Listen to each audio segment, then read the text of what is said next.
Hey, this is Derek Murphy from creativity.com. Today I'm going to review Nobody Wants to Read Your Shit by Pressfield. And it's really an important book and an exciting book for me. I avoided it for a while. I'm not even actually sure if it's still available because I just looked it on Amazon. I couldn't find a link. It said not available. That might just be my problem because I'm in Bali right now.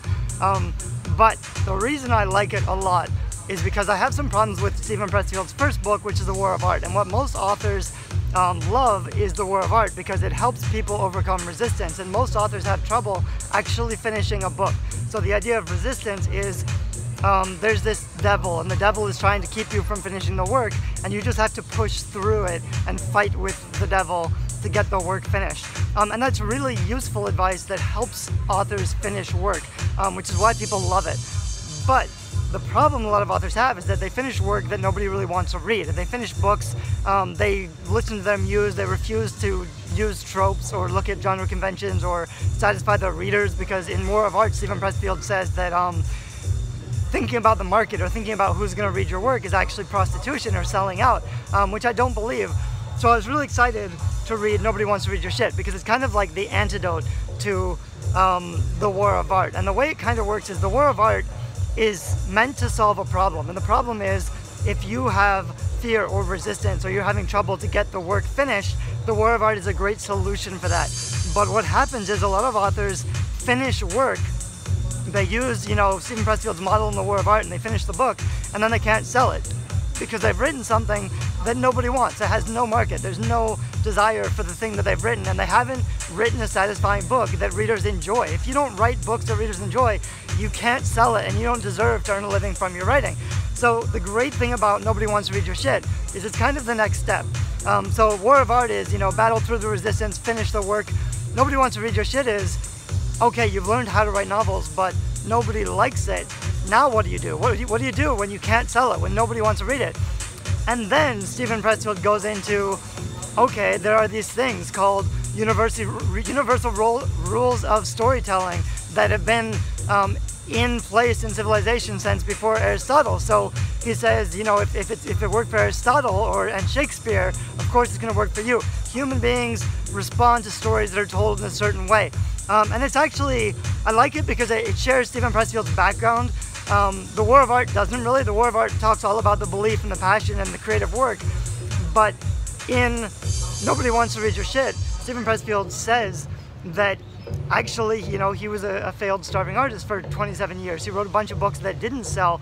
He believed in the art and the passion, and he worked in the movie industry for a long time. It was only after spending decades internalizing the core structures of story architecture that he was finally able to write his best-selling novel. And he actually says when he started writing Legends of Bagger Vance, which was his breakout novel, it was easy for him. So he kind of disproves his theory of resistance because he says actually it was really easy, it just flowed out. That's because he already internalized story architecture and he knew how to create stories that readers would respond to.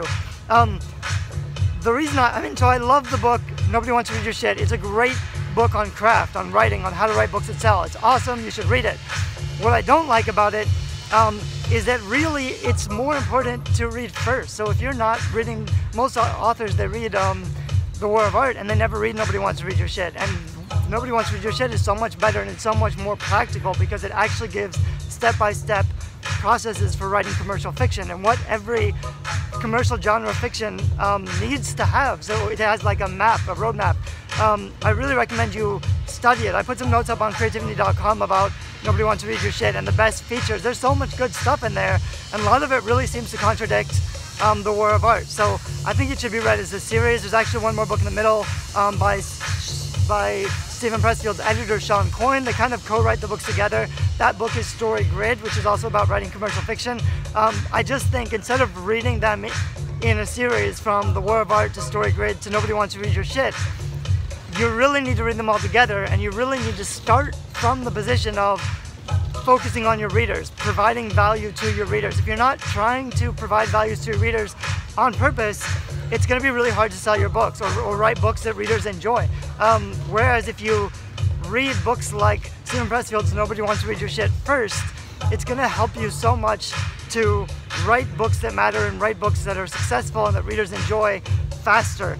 And a lot of writers intentionally skip over those steps, those crucial steps, because books like The War of Art make it sound like you don't need them and you should just listen to your muse and listen to your inspiration. You shouldn't write to market. Anyway, so those are my thoughts. I hope this helps. I hope you find the book. I think there are places you can download it for free online these days.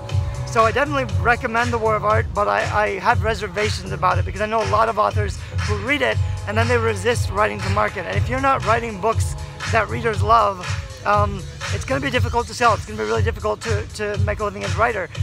And most writers are doing that. So if you want to stand out and make a living from your writing, all you really have to do is learn how to write books that sell on purpose, and it gets so much easier. So I hope this video helps a little bit. If so, leave me feedback. Go buy the books. Steven Pressfield really has a great platform, and I like what he's doing, even though I think the structure of his books is a little uneven. I think there's some discord between his two books that isn't fully explained or appreciated by most authors, and I think that's unfortunate. So I do think they should be read as a series, and really everything he's saying is important.